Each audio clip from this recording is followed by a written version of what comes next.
অসমত বহু দিনৰ পৰা মই এটা ডাঙৰ চক্ৰ এটাক লক্ষ্য কৰি আছিলোঁ। সেইটো হ'ল যে মেডিকেল ইঞ্জিনিয়াৰিং আৰু CBSE পৰীক্ষাৰ আগত ল'ৰা ছোৱালীসকলক চেণ্টাৰ চেঞ্জ কৰাই দিয়া হয় আৰু কিছুমান নিৰ্দিষ্ট স্কুললৈ লৈ যোৱা হয়। গোৱালপাৰা, নগাঁও, কামৰূপ জিলাৰ 247 গৰাকী ষ্টুডেণ্টক CBSE পৰীক্ষাত 30 নম্বৰকৈ অধিক নম্বৰ দিয়াৰ প্ৰতিশ্ৰুতি দি এখেতসকলক বৰাক উপত্যকাৰ পাথাৰকান্দিলৈ লৈ যোৱা হৈছিলে। পিছত যেতিয়া তাতে সুবিধা নাপালে, ল'ৰা ছোৱালীখিনিয়ে হুলস্থুল কৰিলে, লাহে লাহে গোটেই চক্ৰটো পোহৰলৈ আহিছে। আৰু এইটো CBSEতে সীমাবদ্ধ নাথাকে, এইটো মেডিকেল এণ্ট্ৰেঞ্চ পৰীক্ষাটো চলি থকা ডাঙৰ এটা ফ্ৰড এটা আমাৰ সন্মুখলৈ আহিব। মই আগতে কৈ আছোঁ যে এই মানুহজন বহুত ডাঙৰ ফ্ৰড হয়। His history is all about frauds. আমাৰ অসমৰ কিছুমান বুদ্ধিজীৱীক তেওঁ নিজৰ অধীনলৈ লৈ আহি এটা মানুহক বিপথে পৰিচালিত কৰাৰ প্ৰচেষ্টা ইমান দিনে চলাই আছিলে। লাহে লাহে কথাবোৰ ধৰাত পৰিব।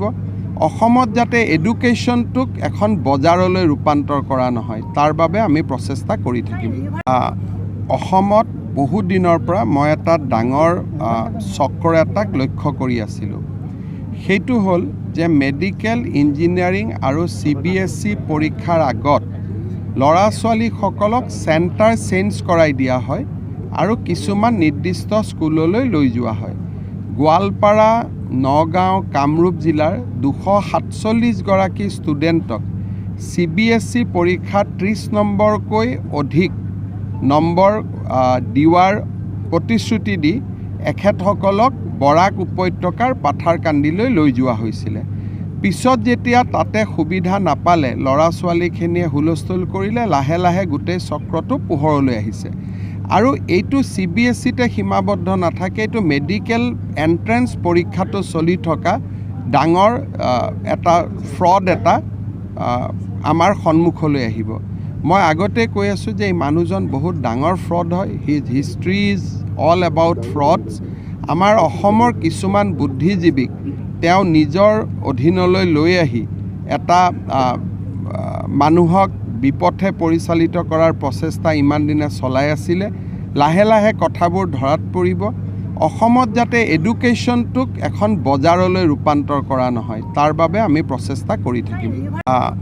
অসমত বহু দিনৰ পৰা মই এটা ডাঙৰ চক্ৰ এটাক লক্ষ্য কৰি আছিলোঁ। সেইটো হ'ল যে মেডিকেল ইঞ্জিনিয়াৰিং আৰু CBSE পৰীক্ষাৰ আগত ল'ৰা ছোৱালীসকলক চেণ্টাৰ চেঞ্জ কৰাই দিয়া হয় আৰু কিছুমান নিৰ্দিষ্ট স্কুললৈ লৈ যোৱা হয়। গোৱালপাৰা, নগাঁও, কামৰূপ জিলাৰ 247 গৰাকী ষ্টুডেণ্টক CBSE পৰীক্ষাত 30 নম্বৰকৈ অধিক নম্বৰ দিয়াৰ প্ৰতিশ্ৰুতি দি এখেতসকলক বৰাক উপত্যকাৰ পাথাৰকান্দিলৈ লৈ যোৱা হৈছিলে। পিছত যেতিয়া তাতে সুবিধা নাপালে, ল'ৰা ছোৱালীখিনিয়ে হুলস্থুল কৰিলে, লাহে লাহে গোটেই চক্ৰটো পোহৰলৈ আহিছে। আৰু এইটো CBSEতে সীমাবদ্ধ নাথাকে, এইটো মেডিকেল এণ্ট্ৰেঞ্চ পৰীক্ষাটো চলি থকা ডাঙৰ এটা ফ্ৰড এটা আমাৰ সন্মুখলৈ আহিব। মই আগতে কৈ আছোঁ যে এই মানুহজন বহুত ডাঙৰ ফ্ৰড হয়। His history is all about ফ্ৰডছ।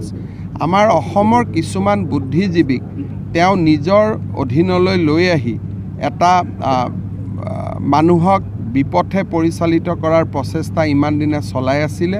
লাহে লাহে কথাবোৰ ধৰাত পৰিব। অসমত যাতে এডুকেশ্যনটোক এখন বজাৰলৈ ৰূপান্তৰ কৰা নহয়, তাৰ বাবে আমি প্ৰচেষ্টা কৰি থাকিম।